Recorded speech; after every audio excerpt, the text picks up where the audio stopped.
Hey guys, சூரரை போற்று படத்தை பற்றி உங்களை நிறைய பேத்துக்கு தெரியாத அன்னோன் ஃபேக்ட்ஸ் தான் நாம் இந்த வீடியோவில் பார்க்க போகிறோம். 2010 இயக்குனர் மணிரத்னம் டைரக்ட் பண்ண ராவணன் படத்தில் அசிஸ்டன்ட் டைரக்டராக சுதா கோங்கரா ஒர்க் பண்ணியிருக்கிறாங்க. அப்பையிலிருந்தே சூரரை போற்றுக்கான ஸ்கிரிப்டை ரெடி பண்ண ஆரம்பிச்சிருக்கிறாரு. இந்த 10 வருஷமாக இந்த ஸ்கிரிப்டுக்கான ரிசர்ச்சும் பண்ணியிருக்கிறாரு சுதா கோங்கரா. அதே நேரத்தில் இறுதி சுற்று, துரோகி, குரு இந்த படங்கள்லையுமே பிஸியாகவும் இருந்திருக்கிறாரு சுதா கோங்கரா. இறுதி சுற்று படத்தோட ஆடியோ லான்ச் அப்போதான் சுதா கோங்கரா சூர்யாவை சந்திக்கிறாரு. சூர்யா சீஃப் கெஸ்டா வந்திருக்கிறாரு இந்த படத்தோடைய ஆடியோ லான்ச்சுக்கு. அப்ப சூர்யா 24 மற்றும் சிங்கம் 3 படத்தோட ஷூட்டிங்லையும் பிஸியாக இருக்கிறாரு சூர்யா. இயக்குனர் சுதா கோங்கரா ஆக்டர் சூர்யா கிட்ட சூரரை போற்றும் படத்தோடைய ஒன்லைன் ஸ்டோரியை சொல்ல அவரும் இந்த படத்துக்கு ஓகே சொல்லி இந்த 2 படங்கள் முடிஞ்சதுக்கு அப்புறம் சூரரை போற்றும் படத்தோடைய ஷூட்டிங் ஆரம்பிக்கலாம்னு சொல்லியிருக்கிறாரு சூர்யா. சுதா கோங்கரா குரு படத்தோட போஸ்ட் ப்ரொடக்ஷன்ல இயக்குனர் சுதா கோங்கரா சூர்யாவை திருப்பி மீட் பண்ணியிருக்கிறாரு. 2017 அவர்கிட்ட ஆஃப் ஸ்கிரிப்டை கம்ப்ளீட் பண்ணி சூர்யா கிட்ட கதை சொல்லியிருக்கிறாரு. இந்த படத்துல நான் நடிக்க மட்டும் இல்லை, இந்த படத்தை நானே ப்ரொடியூஸ் பண்றேன் அப்படின்னு சொல்லி சூர்யா சொல்ல, ஆனா சூர்யா நீங்க சொன்ன கதையில எந்த ஒரு சீனுமே சேஞ்ச் பண்ணக்கூடாது அப்படின்னு ஸ்ட்ரிக்டா சொல்லியிருக்கிறாரு. அது மட்டும் இல்லாம படத்திற்கு எவ்வளவு செலவழிக்க என்பதில் யாருமே தலையிடக்கூடாது அப்படின்னு சொல்லியிருக்கிறாரு சூர்யா.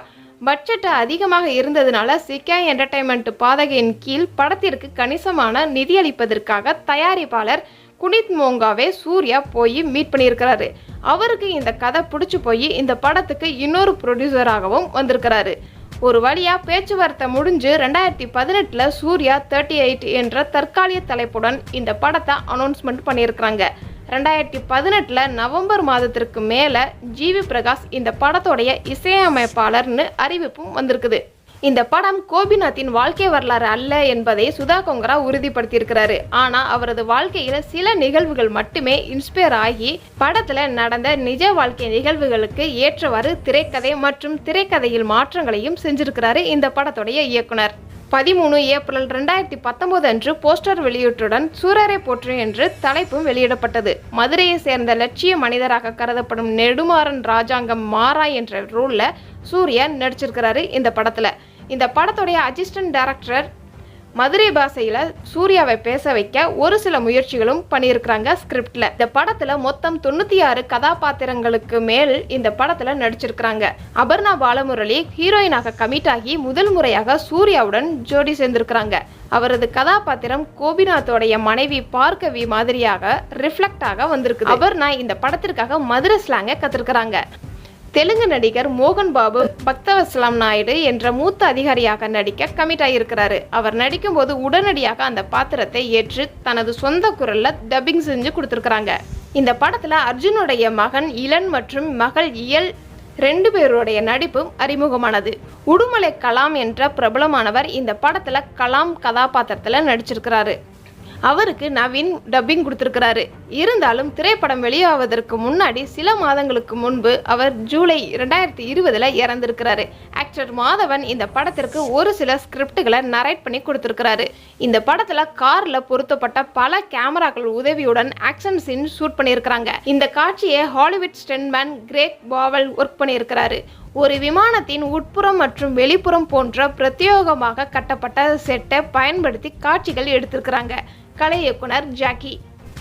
படத்தோடைய பெரும்பகுதி மூடிய உட்புறங்களில் படமாக்கப்பட்டதால் முதன்மை படப்பிடிப்பு அமர்வின் போது குழு கையடக்க கேமராக்களை பயன்படுத்தியதாக ஒளிப்பதிவாளர் நிகேத் பொம்மிரெட்டி ஒரு இன்டர்வியூல சொல்லியிருக்கிறாரு. ஜெட் ஏர்லைன் தலைமையகம் மற்றும் சில விமான நிலைய காட்சிகள் சத்தீஸ்கரில் ராய்கரில் உள்ள ஓபி ஜிண்டால் விமான நிலையத்தில் ஷூட் பண்ணியிருக்கிறாங்க இந்த படத்தை.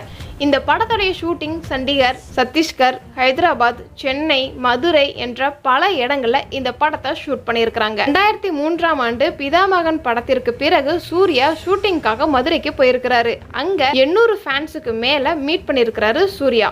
சென்னை ஏர்போர்ட் பக்கத்துல ஒரு மாடி மட்டும் செட்டு போட்டு படத்தை ஷூட் பண்ணியிருக்கிறாங்க. ஃப்ளைட் போனால் மாடிக்கு பக்கத்தில் போகிற மாதிரியும் மாடியில் இருந்து தெரிகிற மாதிரியும் இருக்கணும் அப்படிங்கிறதுக்காக அங்கே செட்டு போட்டிருக்காங்க. ஆனால் அங்கேயும் ஒரு சில பிரச்சனைகள் வந்திருக்குது.